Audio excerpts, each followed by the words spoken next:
financial goal. You want more money? Turn what you know into dough. Start hanging out with the people who have it. You create wealth on your own terms. It is not only your rights, but your duty to build wealth. You are fiscally fabulous. It's time to enjoy your legacy. You're listening to Fiscally Fabulous with Dr. Teresa R. Martin, Esquire, a podcast that aims to provide you with the tools, guidance, and encouragement you need to build your wealth, enjoy your wealth, and leave a lasting legacy.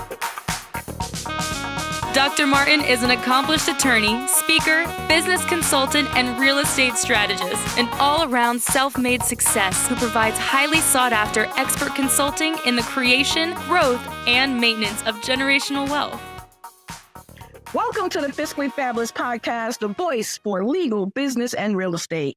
We are where we empower you with the tools and strategies to scale your business and your financial independence. I'm your host, Dr. T, and today we have a very special guest. We have Jimmy Sweitzer, the owner of BnB Ace. And Jimmy is of importance because what Jimmy does is he helps current and future property owners of short-term rentals. They help them free up their time, make more money, and find the best short-term rental manager in their area. So in this episode, Jimmy's going to share why you need a manager, how to rate the current one you may have, and a step-by-step guide to finding the best STRM possible. Welcome to the show, Jimmy. Dr. T, what an intro. Thank you so much. I guess the $20 I gave you paid off. So I really appreciate it. And I want that in cash, please. I want that in cash, please. All right. Well, that means I have to come see you in person, and I'm excited about doing that for sure. So I know I couldn't make it to the studio today, but next time. Yes. And I really wanted you to come on. Studio or not, I really want you to really share, Jimmy. First of all, give them a little intro about, who you are and what you do. I couldn't give you justice, so I do want people to know who we have gracing our virtual stage on today. All right. Well, thank you for that. I do appreciate you having me on the show. I'm very excited about our conversation, and been following you for a little bit, so this is quite an honor to be on here. I'm Jimmy Sweitzer. I own BnB Ace, as you can see behind me. And I basically have been in the short-term rental management business for about 7 years. Got started with my wife, where we had a house and an extra room in the house. So we were running a short-term rental while we were living in the home, which I highly do not recommend. But you never underestimate humble beginnings. And so fast forward, 7 years kind of later, I started a short-term rental management company, and I also have BnB Ace. And BnB Ace is an amazing place for investors to find a manager to manage their short-term rental properties. And we'll get into some details on what that kind of looks like through the podcast. But the overview is that we are a great matchmaking service for the investor who doesn't want to, or is not sure if they want to manage their own properties. We'll talk about some reasons on why you don't want to do that and some reasons why you may. But there's people who say, I don't want to do this. And there's managers who want to grow their business, and we bring the two together. Also, and so let's just jump right in. So let's just start with the basics. For those who may not be familiar, what exactly is a short-term rental manager? Let us know what that is. What is it?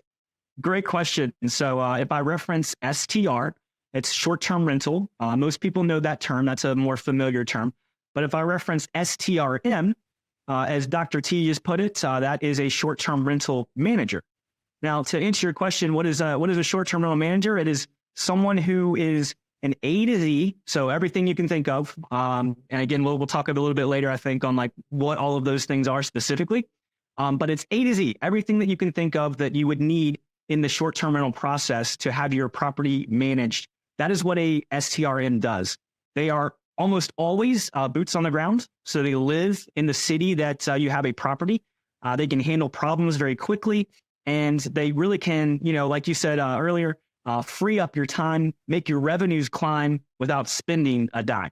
So there you are. It's never do time without spending a dime. That's my job. That's why we're fiscally average. Awesome. And that sounds incredibly helpful. So can you break down what an STRM does on a daily, weekly, or monthly basis? Absolutely. So we've identified 25 different areas, and I won't hit all of them, obviously, but there's 25 different areas that you need to do well in to really just compete in this industry. And it can range everything from the daily practice of messaging guests and handling guest problems and things of that nature, as well as, getting the cleaners scheduled and the turnover for the property. Those things are things that need to be handled. It's also the marketing. People don't realize that, the managers are marketing on a daily basis. They're making sure that they're getting the bookings. The number one thing that a manager can really help with is filling your calendar and managing the process throughout. And so that's really the daily activities that a manager does. On the weekly side, it is, really just making sure the cleaning's happening. I think I mentioned that in the daily, but, just making sure that there are the cleanings, the turnovers are happening, that things are running smoothly. You always want to be, focused on goals and working on systems and dynamic pricing. That's a fantastic thing that, a manager can take away from you as a burden, simply because, dynamic pricing means that prices change, and they don't change just erratically. They change because someone is managing them and making sure that you're getting the most revenue that you possibly can. And then, more on the monthly side, you're sending owner reports. You're making sure that any, Airbnb claims or anything like that are handled. But you're also, focused on the future of how you can help that investor grow their property base. And there may be opportunity there to get new properties and to turn them into STRs. Wow. And that seems like it really is more like a done for you service, like, using, STRM, to, handle all that daily, weekly tasks and just move that off your plate. And all you have to really do is, basically sit back and let them do their job while you actually see your revenue, climb without spending an extra dime. I thought you'd like that. I'm going to use that. Don't be surprised if you see a t-shirt.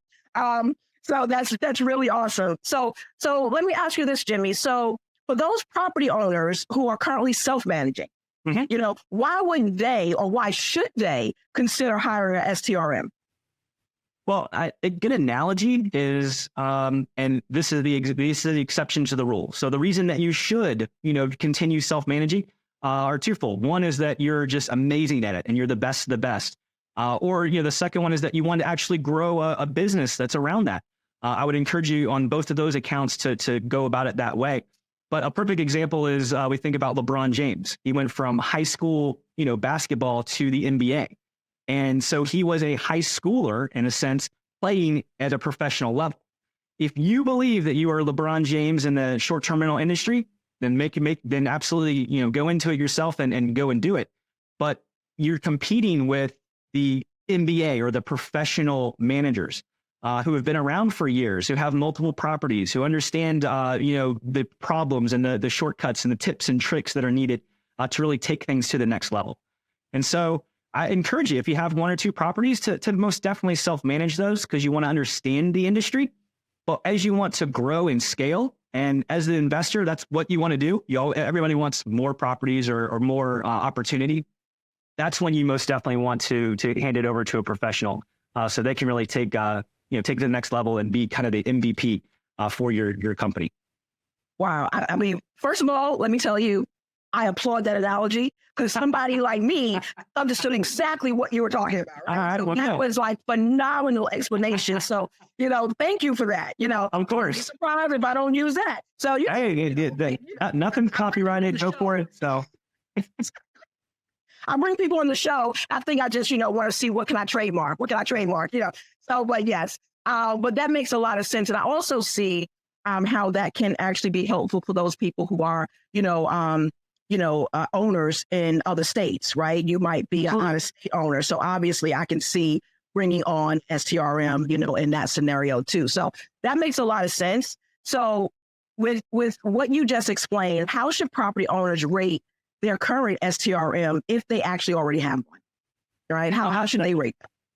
Absolutely. I think that no matter what you do, I know you have a bunch of different people on your podcast, but what is a theme I believe throughout is that the people that you have on here have goals. And so a lot of people go into things and they just don't really have a path of where they want to be or what they want to do. I would really encourage you to sit down and say, hey, this is what I would like to achieve with my property. Maybe it's freeing up your time. Maybe it's you want to make some more money or have a residual kind of income, but really lay that out and be as very specific as possible, because it's going to be very hard for you to figure out what kind of manager you need if you don't have your goals set. So the number one thing for sure is to make sure that you set a goal, run it by some people, make sure that it really speaks to what you want to accomplish.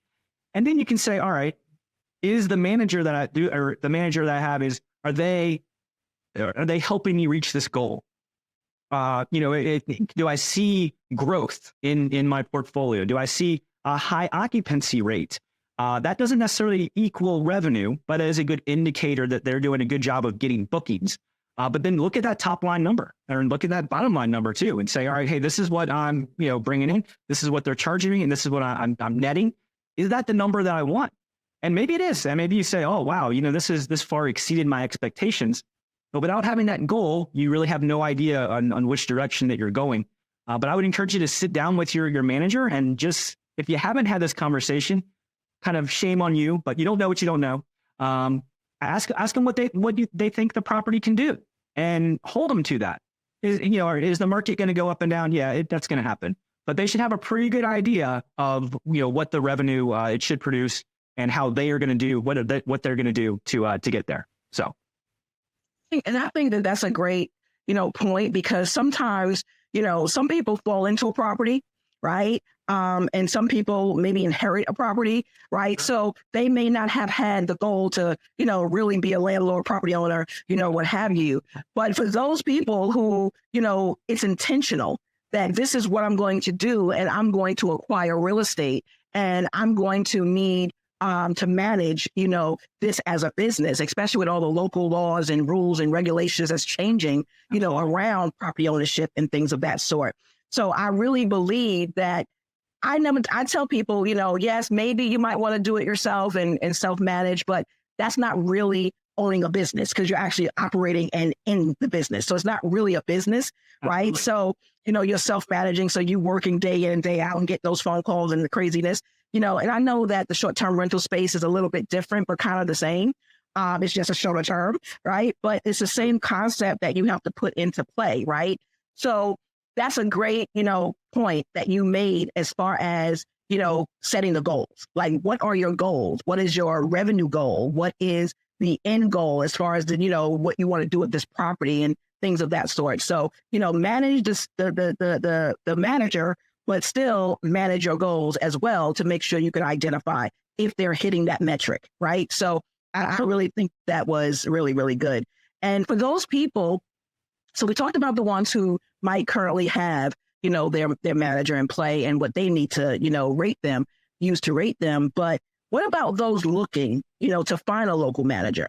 What steps should they take, to, ensure that they find the right local manager for their property?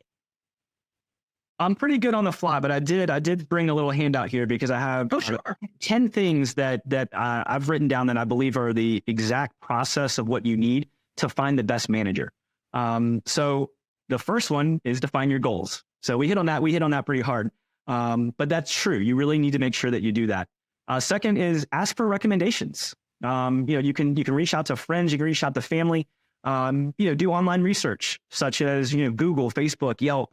There's a ton of different local Facebook, kind of groups that are dedicated to your area and specific. Now, the one thing you want to keep in mind, though, on both of those kind of asking for recommendations and doing your own research is you really don't know what a 5-star review is, or you really don't. If I'm to give you a reference letter, I'm not going to give you a reference letter that says, hey, Jimmy's really bad at this. No, it's going to be Jimmy is the best of the best, and so it can be very difficult to weed through that kind of stuff. So just kind of keep that in mind as you're going. You want to check reviews and references, just as I pointed out. I mean, hop on Airbnb, see what people are saying about that individual. With technology being the way that it is, you can really find a lot of information out. But you also have to treat it again with a grain of salt of, where are the 1-star reviews? And how did that person handle it? There's going to be times when things don't go right, but it's how you handle problems that really make a difference.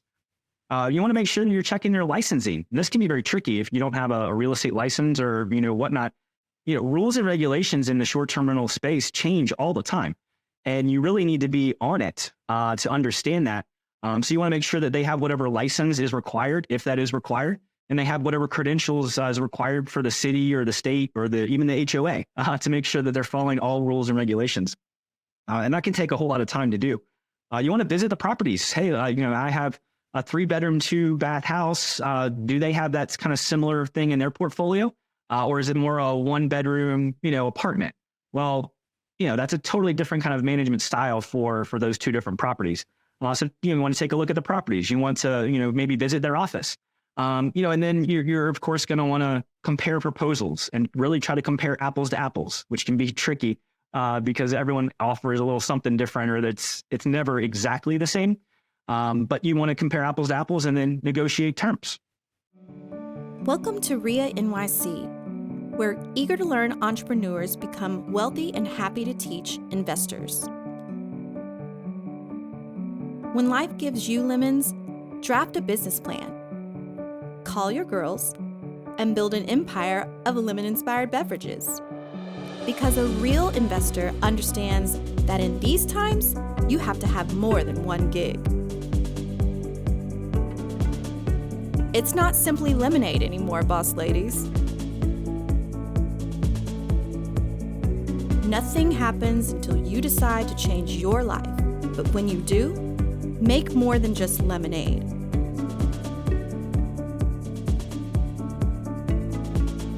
Oh, and do it in great company.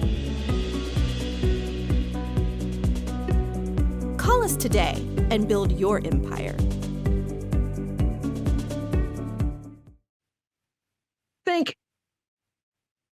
Pause there, because one of the things that you mentioned, I'm taking notes, right? I see you. I love it. I love it. I have my notebook over here. I always tell people I'm always a student. That's why I love having superior guests on the show. But licensing, that's the one thing I put a plug. I put the 2, you said ask for recommendations, and also the licensing. That is so important because sometimes, we'll, kind of skirt by. I got a family friend or someone who does this, on the side kind of things. So the licensing is the one thing that I put a pin in.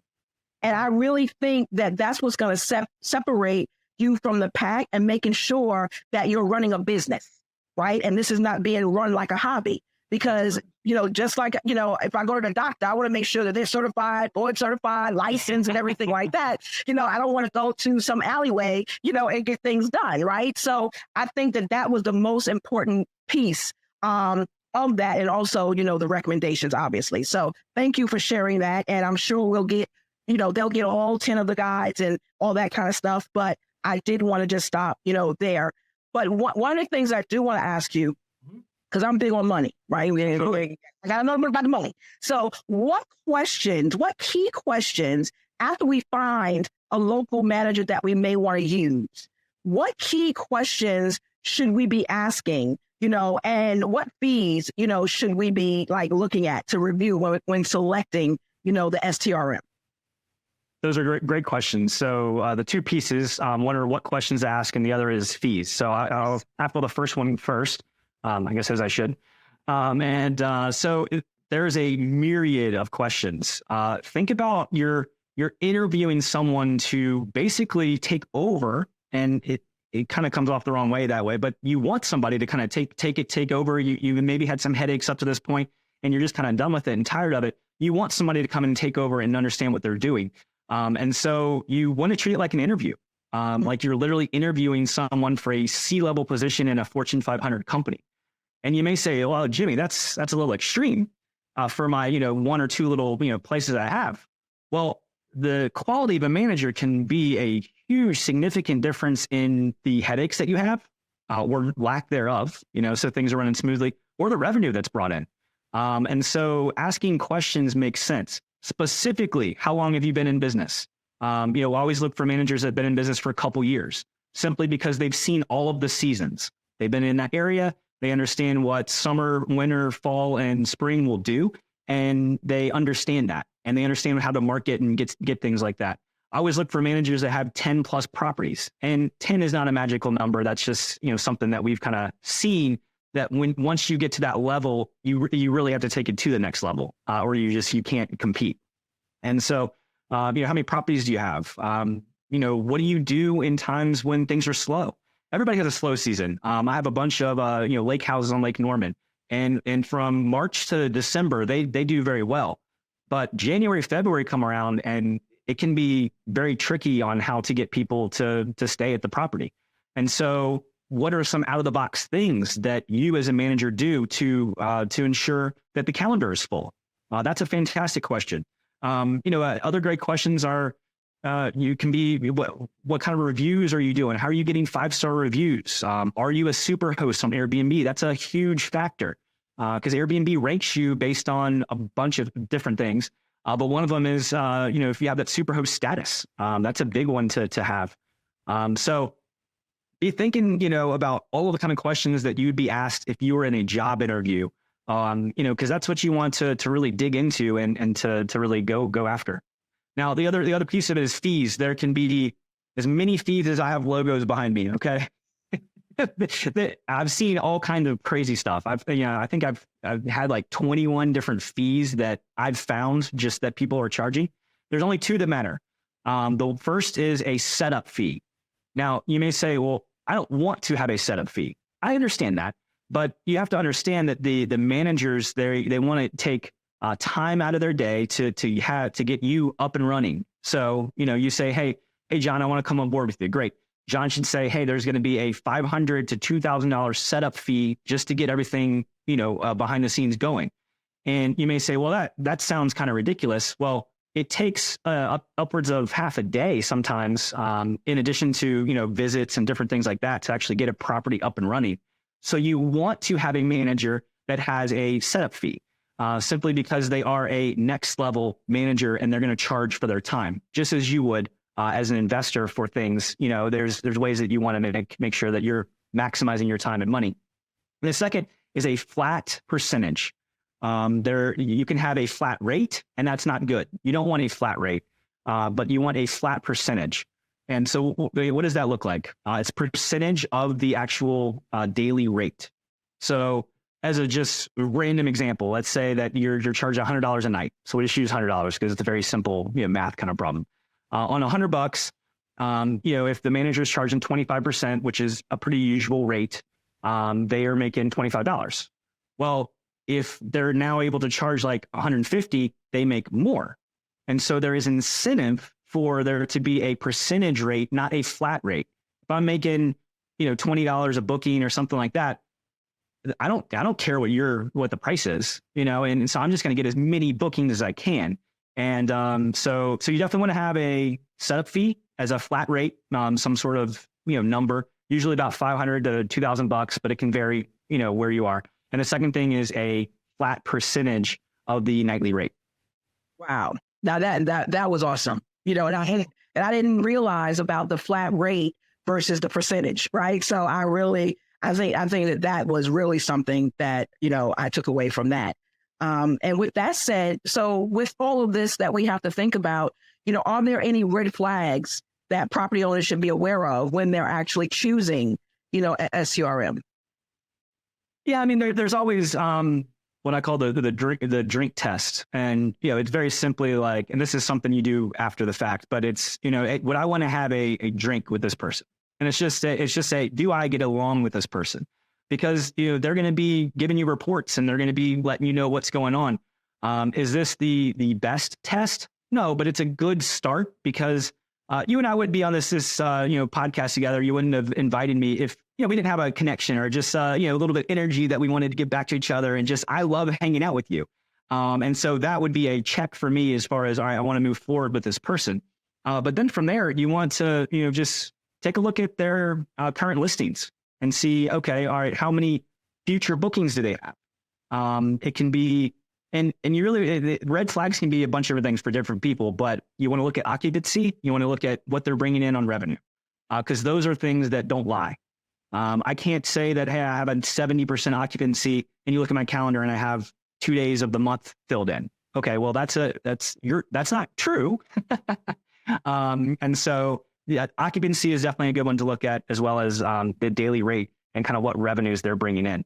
And if those numbers are too low or are sporadic, kind of all over the place, those are two big red flags right out of the gate that that's not the right manager. Wow. And that's awesome. And with that said, we'll be right back after this short break. Gotta take a break. Reasons for legal counsel are many. With the law offices of Teresa R. Martin, PC, you walk in looking for solutions, but when you walk out with a growth mission and a support network. martinlegal.com. Okay, welcome back. We are here with Jimmy Sweitzer of BnB Ace, who has been bringing the thunder for us. So, Jimmy, let's pick it back up. And I would love for you to share a success story of a property owner who significantly benefited from hiring a short-term rental manager, through BnB Ace, of course. Significantly. All right. Well, I have a story that kind of trumps all stories, but now I do want to kind of put a disclaimer on this, that this is an amazing story that it will most likely not happen again. But I want to give you an idea of what can happen because when you bring on a short-term rental manager, your revenue should increase. That is no doubt about that. This is an incredible story that just blew my mind. So I had a investor in San Antonio, and they were self-managing their property. It was a nice house. I think it was like a 4-bedroom, 3-bath, something like that. But they'd done a good job of really maintaining it, and just everything looked good. They had some good pictures and things like that, but they just weren't able to really take it to the next level. So they reached out and they said, "Hey, I'm done with this. I believe that there is, I want to free up my time to go find another property. And I really believe that I can make more money, but I don't know how. Can you help?" And I said, "Absolutely."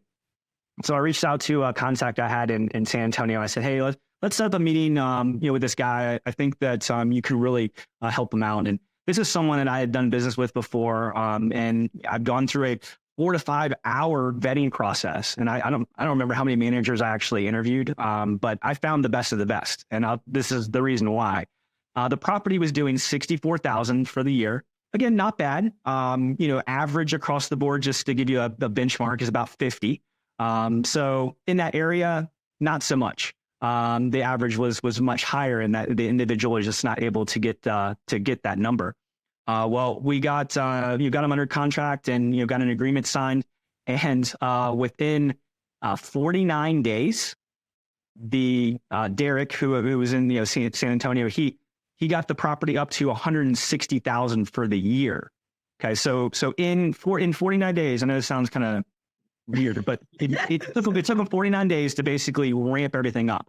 And I mean, he did everything to make it happen, but it only took less than a couple months for the end result of the year to be $160,000. Well, that's 2.5 times more. Okay. So it's, again, to give you a disclaimer one more time, is that is very unusual. The property owner was doing some things that they really, they just didn't know what they were doing with the property. But we also brought in literally the elite. This guy is the 1% of the 1% in the industry, and he crushed it, absolutely crushed it. To give you a better idea, so that's my success story of just like we had someone needed help. I needed to free up his time, want to make more money, and then the results were astronomical. Amazing. Yeah, yes. The average, what we've seen is that a manager can add 40 to 50% onto what you're currently doing. And so, if you're bringing in, say, 50K for the year, you're now looking at, 75. And so that's a significant, difference. And obviously there's a cost to hiring the manager, but it way more pays for itself. And you're able to go and do what you like with your time. So, it's a matter of when we're talking about getting that manager for free or without spending a dime, I think was a specific vernacular that I use. Right.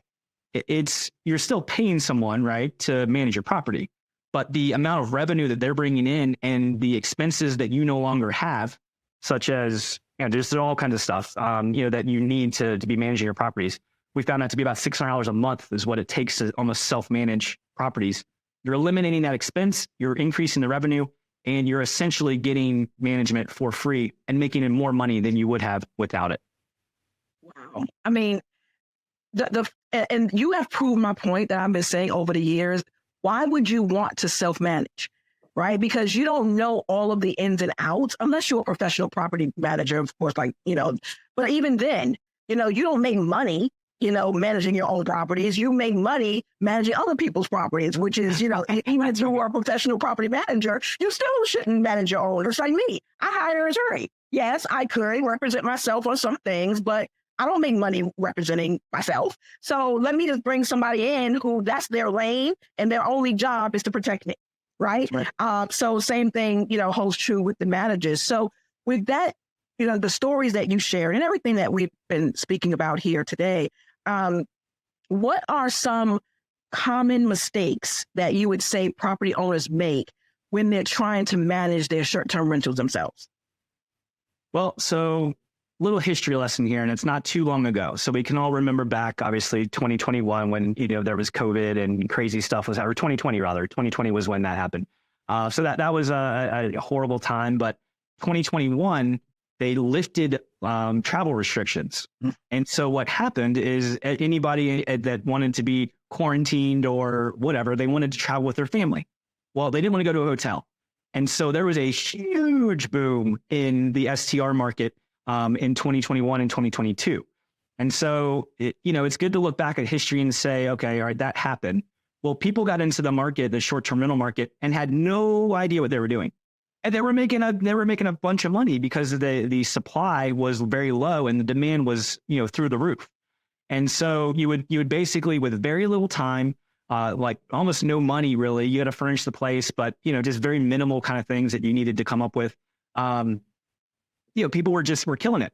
They were making a ton of money and spending very little time on the property. Well, obviously the consumer or the people that were traveling started realizing that there's more and more options. And so I want to find the best of the best. And so now all of a sudden you had people who essentially got into the market, didn't know what they were doing, and now it's like, oh, what do I need to do? And I'm getting away from your question. Remind me of the question here. I want to make sure I'm on track. The question: what common mistakes? Yeah.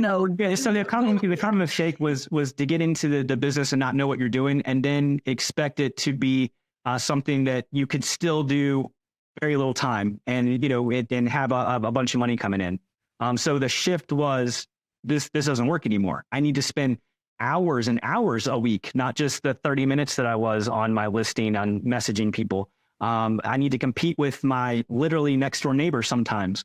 And so it's interesting because people thought that they could do something very easily, kind of that get rich quick kind of thing, which was true for a little while. There was a gold rush where, there was gold lying in the streets kind of thing. But once that changed, people realized that, oh, I didn't know what I got into, and now I'm in serious trouble and I need help. So, got it. Yeah, that seems to be like across the board, not just STRs. That just seems like across the board, But with that said, so now we've seen what you mentioned as far as with the COVID, and then when 2021, when the restrictions were lifted, travel restrictions were lifted. How do you see now? So how would you now see the short-term rental market evolving in the next few years? And what should property owners be prepared for in that instance? Absolutely. Yeah. So we're not going to have the boom. That was really kind of just a horrible event, obviously, but just it increased the travel to a level that has never been seen before. And so I don't think that we'll see anything like that, at least anytime soon, simply because of what happened. But things have started to stabilize, and that's a good thing for an investor. Are you going to make a whole lot more money than you did last year? The hope would be yes, but even if you're able to have a stable income that's coming in, that's still much higher than your long-term rental kind of rates, that's awesome. And so what we're starting to see is listings have slowed down a little bit as far as bookings and things like that. But I'm making the same amount of money as I did last year. It's not increased. It's not decreased. What is happening is you have people that are booking a little bit more last minute. but it still is, it's par for the course. And so I think as an investor, short-term rentals are, a solid place to put money. You just need to be aware of local restrictions and, regulations. That is tightening up a little bit, but, in any kind of vacation market, for sure, short-term rentals will almost always be there. And they always have. You think back of the, VRBO back in the day, or, you'd stay at a beach house for a week. That's the same kind of thing. It's just a different, Airbnb kind of took it to the next level. So overall, I believe in the market. I believe that it's more stable than it has been, and it won't have this crazy, kind of growth. But I don't see much of a decline either.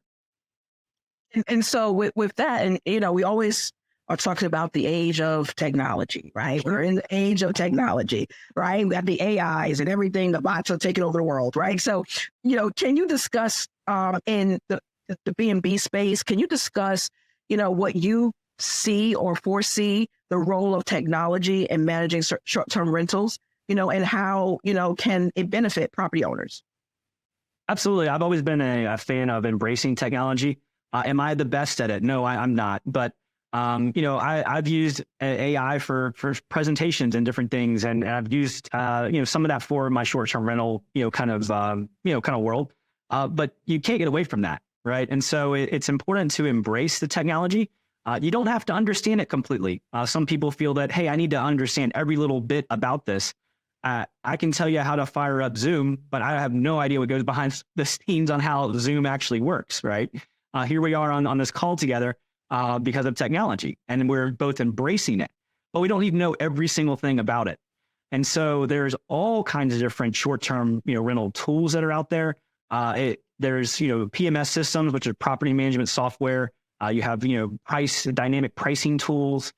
These are things that really can take things to the next level, but they start adding up. And it's not just a matter of the money that you're spending per month to use them. They start adding up on like, hey, I have 4 or 5 different places where I need to go get things. And that's where things can get very tricky, where you're understanding each individual piece of the technology, but you don't have a place where it comes all together. And so, to kind of, pivot to that, it's basically the managers, they understand the technology. And if that's not an area that you want to learn everything there is to know about it, that's when you can turn your property over and really help yourself, with the technology. You understand it kind of, but at the end of the day, you're getting a check in the mail, and that's all that matters. So exactly. Yeah. And that's how I think about it too, because I'm like, if you want to sell me anything, any technology software, tell me it's going to save me time. That's right. I always, invest in those time-saving tools. However, don't know how to use any of them, and probably have not used any of them, right? Because, I know that I need technology, but I don't have the time to learn it and things of that sort. So having a manager who has the tools, I need to know about everything I need to know because it's still my business, right? You're absolutely right. Need to know all the tools or purchase all the tools or whatever. They can just, do what they do and let me do what I do. And if I have a question, I can ask them, about that. So I love, that you said we need to use it, but we don't need to know all the nuances that go behind, using it. We need to embrace it. You and I want a plug and play. Yes. Like I need to understand the 10,000-foot view of what this does, how it saves me time, and how to basically use it. Right. And so, but you can't plug and play if you got to figure out all these different systems and, have it all together with someone who already knows all of this, and they already have every system you can think of, and they're constantly working on updating them too. It's not like it is a one and done. That can definitely save you a ton of time and headache, and in the long term, make you more money too. I love it. Love it. And, we've been talking a lot, and I just want to say that I really love this conversation. I've been taking notes. I've been, really engaged, because this is something I never really understood. Because okay, I hear about Airbnb, I hear about the BnB space, but I don't have the time, to deal with, learning, that the rules, the regulations in different states. New York doesn't like it, so it's a whole bunch of, stuff going on. So I really appreciate, you taking the time to just share with me and the audience, about this space. But lastly, what advice, let me just think about how to phrase this, right? What advice would you give someone who is just starting out in the short-term rental business and they're considering hiring a short-term, rental manager, what advice would you give someone? Well, just like we were talking about on the technology side, I would encourage you to jump all in and just kind of learn what you can. There's going to be things that are over your head. There's going to be things that you do wrong, for sure. I can assure you that. I've been managing, more in a professional sense for the last 3 years, and there's things that we mess up on as well. It happens. But learn from those failures, embrace the failure, and understand that, hey, this is what everybody's going through that gets started. I would encourage you to, find a property that you believe would work. Make sure that it'll work. And I mean, like, dig into it. Make sure that there's no HOA that, restricts, short term, or, there's just make sure that the property is good for short term. And then from there, manage it for a couple months. Get an idea, get the listing up, mess up the pictures, try, fail, and adjust. That's what I say. And then when you say, all right, I don't want to do this any longer, then that's when you should reach out to a manager. And that's when you should say, hey, this is what I've tried. I really want to go grow my portfolio. I want to spend more time with my kids. I want to go travel. I want to, and I really want this to be an investment. A true investor, puts in one of two things. And the first one is capital or time. What ends up happening in the real estate world is you have an investor who puts in both, and that really doesn't work out the best for the investment. So in this example, put in the money. Go buy a nice house, get it furnished, get it up and running, and then from there, let somebody else use their time to run it and to manage it and to have that investment come in for you. Because we always talk about OPM all day long, right? As investors, we love OPM, other people's money, right? But we never talk about OPT. OPT. People's time. Right? So I love the way that you put that. I like OPM, OPT, OPR, other people resources. I like everything OP, right? Yeah, you know me. So I love it. I love it. Well, thank you, Jimmy. Thank you for sharing your insights on short-term rental management. You provided a lot of information, provide our listeners with, invaluable tips and strategies to find the best short-term rental managers out there. So where can our listeners find you if they want to learn more, about you, learn more about short-term rental management, or just get in touch? Absolutely. So always available via email at Jimmy, which is JIMMY at BnBAce.com. And then definitely take a look at our website. That's www.bnbace.com.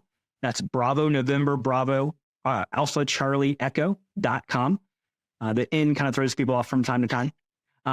But that's a great resource. It talks a little bit about what we ultimately have been talking about today. And actually, if you go to that site, any of the listeners, so if you're just listening, I'm holding up a 7 Steps to STR Mastery Guide. It's a 24-page book that we have for anybody who is on the show. But the way to get that is to go to BnBAce.com, and you just fill out the little form. And it's basically hey, I'm looking for a manager. Can you help me? What we do is we set up a one-on-one call. I actually had one earlier before I hopped on this podcast, where I was understanding the person's goals, what she wanted to accomplish. And we have a meeting later today. This is how quickly we work to actually get her paired up with a manager in that area. And so we want to provide that resource to you if you want to get that 7-step mastery guide, or if you wanted to set up a one-on-one with me or my team, we would absolutely love that. Again, at BnBAce.com. Thank you so much. And that's fantastic. Go to BnBAce.com. Thank you again, Jimmy, for joining us today. You have been super fantabulous on the show today, and, to our listeners, thank you for tuning in. Make sure you subscribe to the Fiscally Fabulous podcast and leave us a review. But until next time, stay fiscally fabulous. This has been Fiscally Fabulous with Dr. Teresa R. Martin, Esquire. If you would like to learn more on how you can build generational wealth and leave a lasting legacy, go to www.enjoyyourlegacy.com and be sure to subscribe. Thank you for listening. Until next time.